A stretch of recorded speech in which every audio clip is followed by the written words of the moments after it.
welcome back to Cribbscraft. Continuing today, tour of the Feed the Beast monster world I've been working on for a while. I'm M. Cribbs, and if you were here last time, you'll recognize that this is our storage room in the spawn base. Anyway, there's one thing I wanted to show you that I've forgotten about last time. Let's put our helmet back on.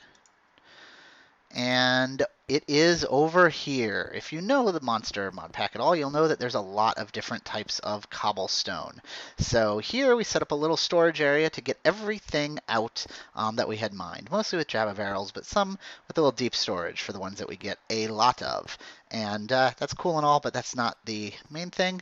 Main thing is the Hall of Stone that was built, maybe possibly on a game that you might have played before. A little homage to that. And the cake is a lie. Aww, I like the cake. And this poor guy got relegated to being in an item frame because he is one of the most annoying things in the world. But they're pretty cool. So, alright, dude, let's go back. Back on there. You asked for this. No! Come on. In the frame. There you go. So that's the Kulaha stone. Had to do something with the room that all that is stored in. But anyway, wanted to show that off. So without further ado, let's head back to my base and take a look at what's been going on there. Now, wanted to come up with something cool to... Oops, missed. Sometimes step assist is not the best thing in the world. But wanted to come up with something cool to show off my base with, or to base my base on, to theme my, you know what I mean, to a theme to build the base in. So decided to come up with this little thing. Let's wait for it to load in. A little bit of lag, and unfortunately I'm in a biome that gets those really annoying loud things in there. I forget what they're called. We can probably find one. But anyway, this is the entrance platform to the base. But let's take a look at what it looks like from afar. And that right there is the base that I decided to build. I don't know if you recognize it, but it is indeed themed off of one of the arcologies from Sim City. Originally started off with just a cylinder thing, and you can see here and over here built a little areas sticking out of it where, wow, a little bit of lag, where I needed some extra space inside. Down there, oh, I know I'm getting so much lag. Down there is my octuple compressed cobblestone generator. I'll show that off in a little bit. Used MFFS here to build this dome force field. Originally this was glass, but then I converted it over to a MFS force field. I think it came out really cool, and I can turn it on and off. And over here, using these open blocks tanks to hold all the Fortron that's powering it. And I'll show you how that's all wired up. But I thought that was pretty cool. And down there is a little triple spiral base that I built on. Did all of this with basically build a spiral thing to begin with, and then use the OpenBlock's little builder nodes to build circles around each other. And thought that was pretty cool. I gotta get out of the range of that guy. Over here is what I used for power for a lot of it.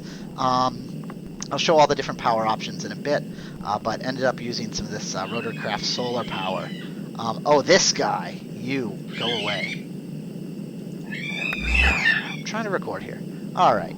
And then in there is my little reactor room, and I'll show you that as well. Before we go looking into my base, there's one thing. One time I had logged in, and B showed that there was a little present here. That's right, he built me a giant R2-D2. This is amazing. I thought this was awesome. I logged in and saw this here. Couldn't believe that he had built this. It's not actually finished. This is not a chunk error. That leg he never actually finished. But I think this came out amazing. And a little bit of lag again. There's a lot of stuff going on in my base area, so it really, really causes the server and stuff to lag out. But I just deal with it as best I can. So there's R2. Bye, R2. You're pretty cool. So let's go back and take a look at the base. Yeah, that's a lot of lag while it's rendering in. Um, so here I kind of have the entry platform. I have portals back to the spawn, my platform on the spawn base, and this goes to the portal hub that we saw in the previous episode. Kind of divided this up. All right, I'm going to turn down the sound because that is an annoying screech going on there. That should be fine. So divided up into you can see R2 there in the distance. Divided up into a couple floors. This is the main entry floor. Here's the dome control. Can turn this on and off. That turns off the dome, and you'll see it goes away. And so it's wide open to the sky. I'll leave it there for a little bit. Here's where I put whatever I was working on lately. I was going to set up this laser drill. Never actually got around to it, so it's just sitting there. Have a little Mistcraft working area where I keep all the pages in the filing cabinet there. The writing desk, have a little bookshelf, and use this little advanced information panel as kind of an index into what the different books are and the towns or the ages that I had made for that. And of course, assign don't forget away home because that stinks when you get stuck there. Anyway, over here we had a Slipgator style spawning chamber. Used actually the what is the mod that does that? The pipes, the Ender IO pipes to do that, to control redstone, fluid, and energy into that auto spawner there. And the Mistcraft portals to teleport the mobs into this, also Slipgator style crunching chamber, grinder chamber, where everything dies. Currently, this is set up for blizzes, and it's controlled. That redstone goes, I'll show you underneath, has a little control for blizz rods, and it's collecting them. And over here, I set up using the Rotary Craft spawn controller, an engine to basically just use skeletons to generate the mob juice. And this guy's just generates mob essence to get up to, I think, 1,000 buckets is what I set it to power that. It's a little bit bigger since they need more space to spawn. Played around a little bit with advanced genetics, but really didn't get any further than, kind of a basic setup.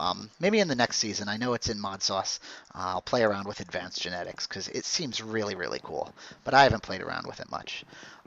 So one of the things I have in every base, every level of my base, is I have this kind of little control area set up access thing. I have a fluid terminal to see the different fluids that I have in the ME system. I have the crafting terminal. I mainly use just crafting terminals to do both crafting and access, because since you can get what you want out of the terminal, let's put these back in and out of the terminal, I don't see the need to have both an access terminal and a crafting terminal when this one terminal can do both. Have a crafting monitor here to see what's going on, a pattern encoder which auto sucks out the patterns into the Mac that's down in the basement. If that's on, if it's off, it just leaves a pattern there.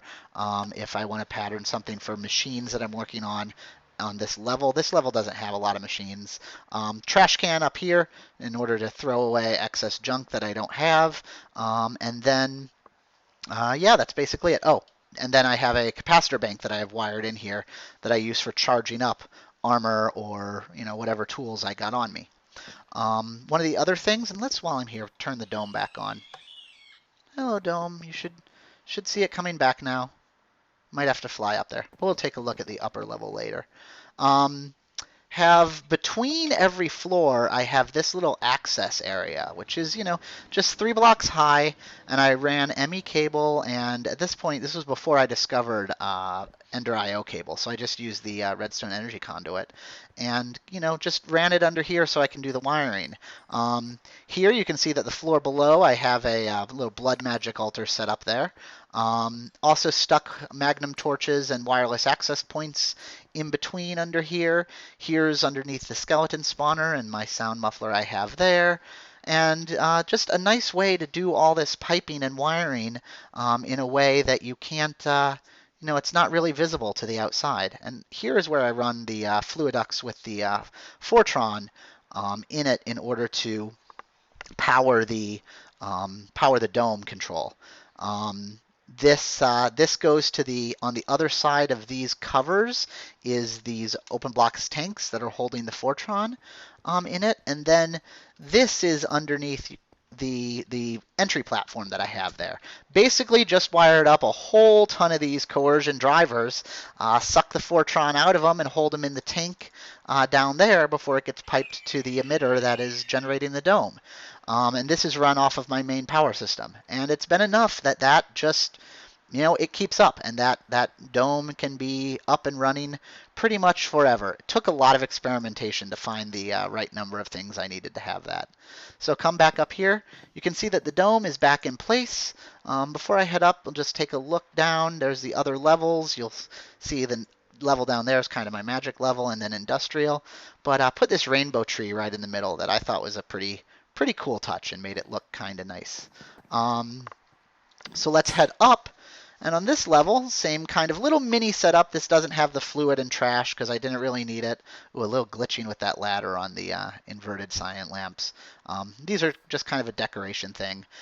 Put a nice little farm where I put my magic crops farms, all controlled by level emitters with, they're on the fertilized earth with the lily pads of fertility around them. I have basically essence crops, glowstone crops, nether, creeper, slime, ender, all the different crops, skeletons, but I don't need to read them all, but all the different crops that I thought, that I needed the stuff for. And you can see here I didn't necessarily finish getting the lily pads of fertility for everything that I needed before this point. And then finally over here, this one's doing emerald crops right now. Needed this to do a lot of the access stuff for the octuple stone cobble generator. But this used to be this guy, and then this guy. Oops. You go back in there. Plant. All right, you're back. We'll stick this guy back in there. So these are all set up pretty easily with, there's a, I'll go look underneath, but there's a planter in the middle with a little harvester there set up to an interface to suck the stuff out, and a level emitter basically saying, 5,000 emerald essences, turn off, and then this basically turns that guy off so they stay there. And then did a little tree farm here. Put interfaces in the corners with vacuum hoppers there to suck up all the random drops that don't necessarily get sucked up by the harvester, and put that there. And just thought this was a nice thing to have as a nice little park up at the top of it, and fits the theme of the SimCity ecology that I had going. So if we head back, we'll go look underneath at the wiring in this room. You can see it's really just a bunch of, put covers under here to hold the water in that's around them. But basically the same thing to, the planters in the middle there. If you notice, all of them also had sprinklers up at the top. And basically the fluid bus takes and fills those open block tanks, which then power the sprinklers there. But pretty much, just a nice way to do the wiring underneath in here. And over here was where I was, working on planting the different types of trees I needed. So I stuck an access terminal there and had that chest there to hold the trees that I still wanted to grow. Didn't bother to set up farms for all the different tree types right at the beginning. So just did them kind of as I needed them. And as I was playing around with the floors for the different levels. So let's head back down. Back to this level, and if we go down one more level, this is what was the magic level, and chose great wood to do the floor of this one, and have a little wand recharging portal, little Thaumcraft room with the research there. Did get up to golems to be able to refill my. He's got same little place. I filled that with a fluid bus filling up that tank, and then he fills up the crucible when I need it. Nice altar there, and a golem over here to fill all my jars with all the different essences. And here I did the same thing that I did at the spawn base to kind of put a little rim around where the taint would fall out of this guy if he gets overfilled. And this kind of vented hood holds the taint that rises up into the air, and this is the liquid taint, that gaseous taint is the word I was looking for. And this does the stuff that falls on the ground, and it has little micro block strips around the edge so that they don't get there. And then I have the water and the block of cobble there to basically use to clean it out. So that's a nice way to keep the Thaumcraft area tidy. Not automatic, but what could be. Here's a lot of space to do stuff with that I never got around to doing anything in. And then here's my my blood magic altar. Only went up to tier 4. I never got around to getting a way to automate Wither Skull collections, so I never got up to beacons really in order to make it the next tier altar. But basically set it up in kind of the way, stick filters in there, use this to be able to do item filters so that I can make my slates, toss in the slates, set the filter if I want to go to a higher level slate, toss in the stone, here, and it'll kind of just keep processing it and dump it in the chest until I had the need. One of the things I loved with blood magic in this is with these regen crystals, I can basically just sit there and, kill myself all day, and the regen crystals will just keep my health all the way up and stuck. This is the ritual of, I forget what it's called, the one that basically will suck life out of me and fill up my altar. And I can turn that on, and it will just, keep this altar full continuously, and I don't even notice it with this these regen crystals there. So that was pretty cool. And then here's the, ritual of binding. It's really all I did in blood magic. I know it's OP. Blood magic is OP, but maybe I'll do that in the in mod sauce as well.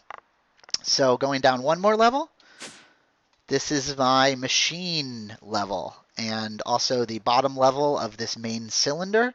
Look up, you can see it's nice, and you can see all the other balconies there with the tree in the middle. And the fart bubbles are going to be annoying, but we got 4 minutes of those before they go away. So anyway, machine level where should I start? We'll start right here and go around counterclockwise, which will be a little weird. Basically, fluid transposers here set up to handle all the different fluids that I want to fill stuff in, redstone, glowstone, and this is probably ender. Yep, liquefied ender.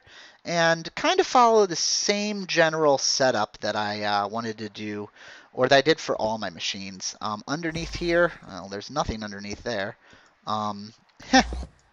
Underneath here, have Ender IO conduit running with both the power and the ME system to do that.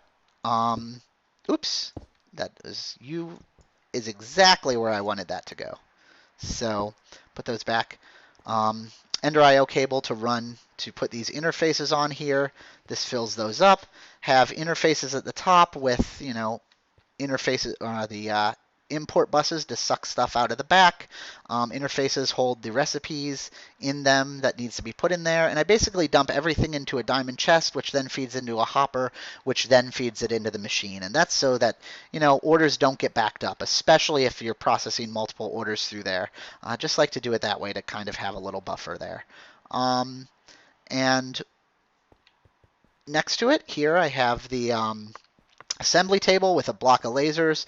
Built one laser plus laser. I'm going to keep moving back and forth so the fart bubbles don't get in my face. But have one in laser plus. Don't think I ever bothered to enchant this guy, actually.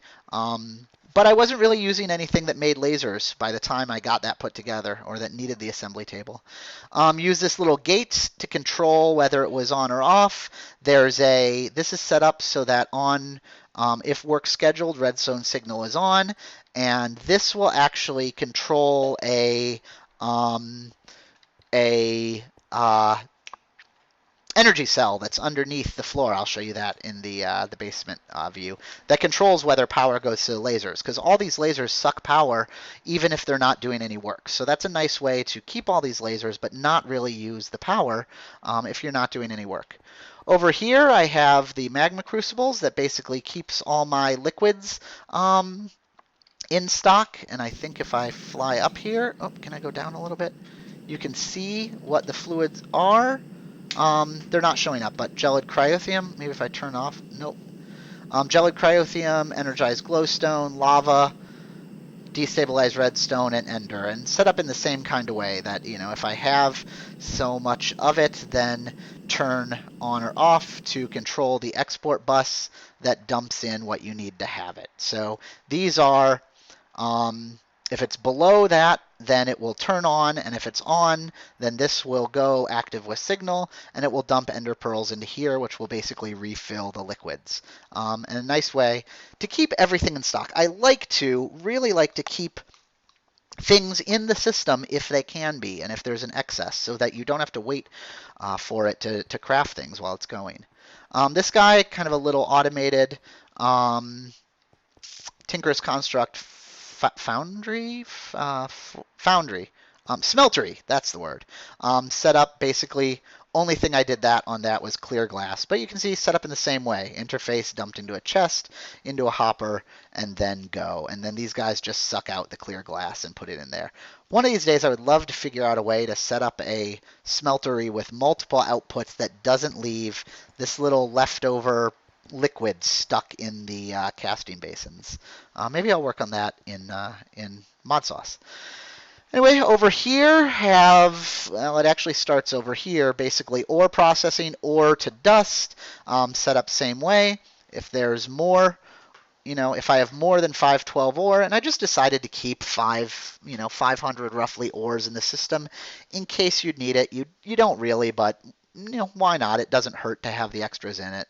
But, if there's more than 512 ore, dump it into the pulverizer, and basically one setup for all the major ores that are sit there. And basically 2 banks of 5 handled that. And then over here, do the same thing. If I have more than 1024 of the iron, of the pulverized version of it, smelt it up into ingots. And then you can see here, keep the majority of my stock in ingots, but if I need or pulverized version of it, I still have a kind of stockpile in the system. And this would be the Yllorium, which I did set up 4 reactors, but apparently I bet they're turned off because I'm out of power on that. But it was kind of for fun. I definitely didn't need it. Over here, ignition extruder, just generating 5120 of obsidian, so I always have obsidian on stack. And then here is all the stuff I needed for alloys for the Ender IO in order to generate that. So a couple alloy smelters to make all the stuff for that. Some things require induction smelters, and these are really tricky because they require 2 items going into them, and so you can really easily, if you're not careful getting them hooked up, end up with the machine, not having the right amount of stuff in it to keep processing. But anyway, that's them. Pulverizers still kind of going on. This is just for on-demand stuff, blaze powder, blizz powder, all the stuff that's not the ores that are being done over there. So a couple random pulverizers for that. Electric furnaces upgraded in order to do some of the other miscellaneous stuff that's in there. Got water generation there just to keep some water in stock. Macerators, what did I have in the macerator? Some things you have to do in a macerator, and also some things it's better. In this pack, you couldn't really upgrade the pulverizers, so these guys I had on here so that it would go, faster, and stuff in there. Metal formers set up to handle all the metal forming, extruding, and rolling that need to be done. Pretty sure the rolling one is doing nothing. But this makes all the wire and stuff that needs to be made out of that.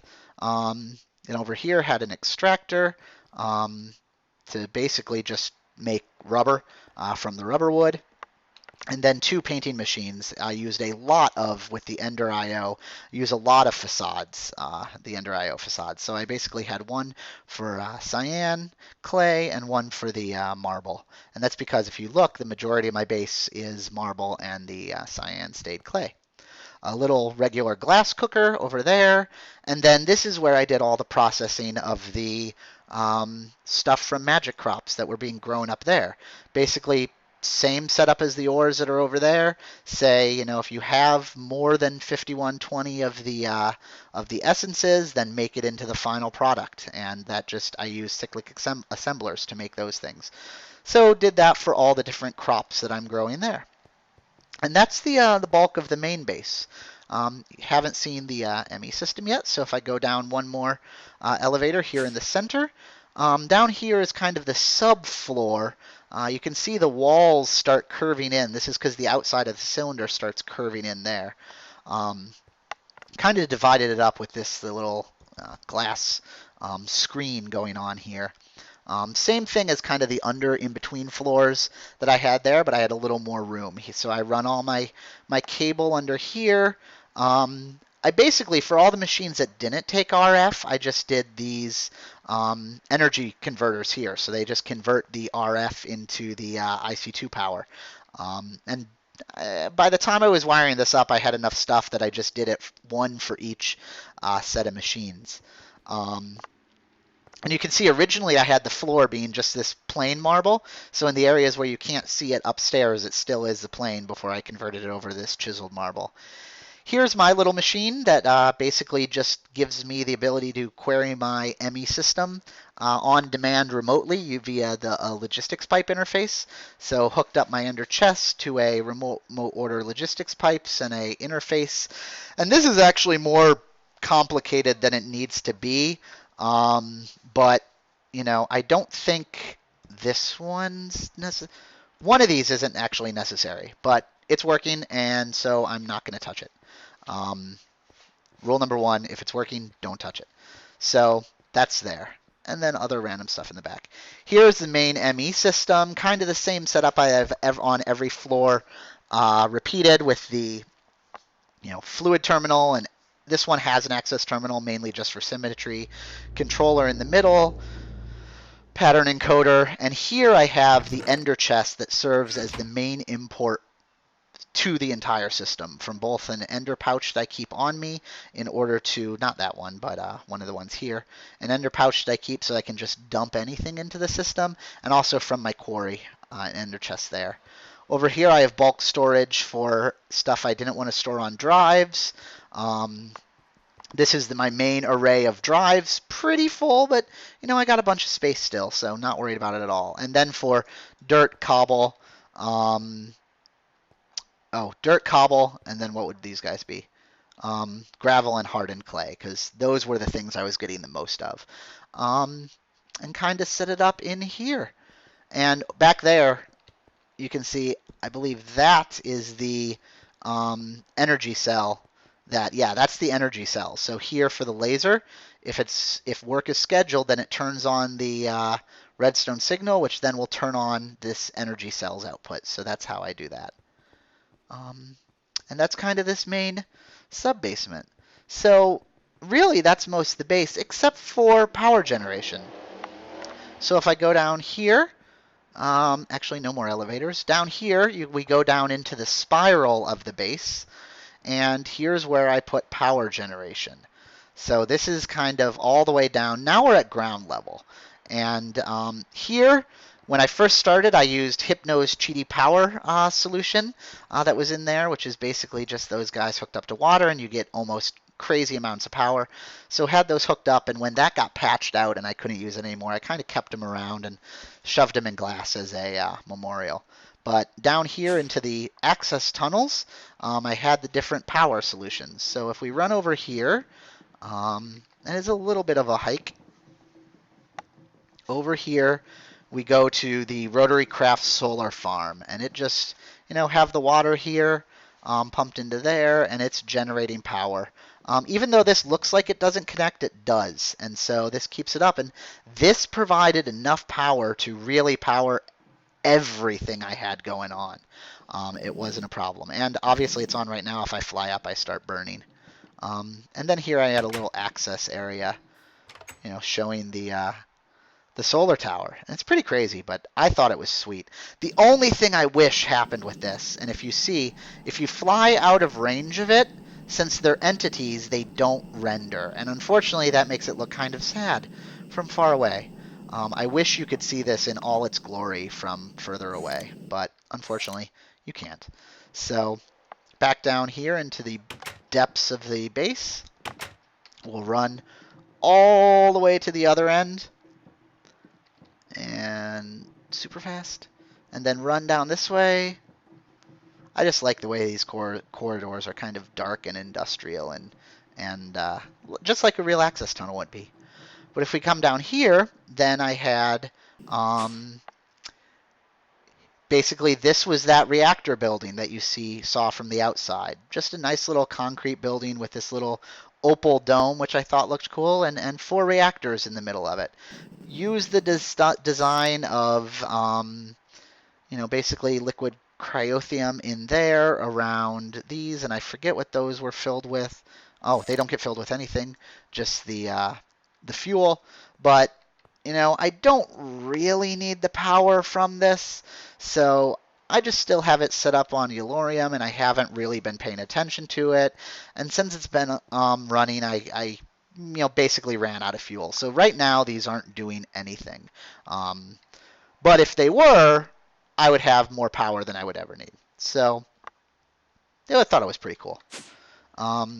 Anyway, go back to the base, and we can see, I think the last thing to really show is the crazy lag-inducing octuple compressed cobblestone setup. So I put these little doors in to kind of get out to the ground, and I forget which way it is. It would be not that way, this way. So this setup, this giant cobblestone cube, really just done for fun, and it's been running for a while now. This is going to kill my frame rate, but yeah. Set this crazy contraption up with igneous extruders generating cobblestone, put some of the extra utilities, transfer nodes generating cobblestone around the sides, basically all going up. I'll show you how it works. And a ton of packagers just generating, in the end, octuple compressed cobblestone. And this has been running for over a month now, actually, and I have a ridiculous amount.